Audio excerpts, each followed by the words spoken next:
এক মানে 1000 বছর বক্তৃতা দেওয়ার পরে যে ইম্প্যাক্টটা পড়ে, একটা গানের ইম্প্যাক্টটা তার চাইতে অনেক বেশি। সাইমুমের রূপকার কবি মতিউর রহমান মল্লিক, ওনার যে গানের যে লিরিক্সগুলো, যে গানগুলো, একটা গান শুনেই আমাদের একটা বিপ্লবের দিকে আমাদেরকে আকর্ষিত করে। তো সে কারণে আমরা গান শুনবো। আর ভাই যে স্মৃতিচারণটা করছিল, আমরা যখন ক্যাম্পাসে ছিলাম, ইসলামের সঙ্গীত অথবা যে কোনো সঙ্গীত আমাদের খুবই মিনমিন করে গাইতে হইতো। কারণ আমরা যদি জোর গলায় ইসলাম সঙ্গীত গাইতাম, আমাদেরকে ধরে নিয়ে, শিক্ষার্থীদেরকে ধরে নিয়ে গ্যাস রুমে নির্মম নির্যাতন করার বৈধতা তখন ছিল। কিন্তু আলহামদুলিল্লাহ 24 অভ্যুত্থানের মাধ্যমে আজকে আমরা ঢাকা বিশ্ববিদ্যালয়ের প্রাণকেন্দ্রে ইসলামী সংস্কৃতির যে অপরূপ সৌন্দর্য আছে, সেটা জাতির সামনে আমরা পেশ করতে পেরেছি আলহামদুলিল্লাহ।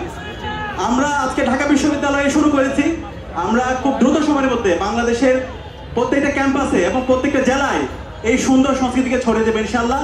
সেই জায়গায় সাইমুম শিল্পী গোষ্ঠী অগ্রণী ভূমিকা পালন করবে ইনশাআল্লাহ। সাইমুম শিল্পী গোষ্ঠীকে অসংখ্য ধন্যবাদ, আপনাদেরকে অসংখ্য ধন্যবাদ। আসসালামু আলাইকুম।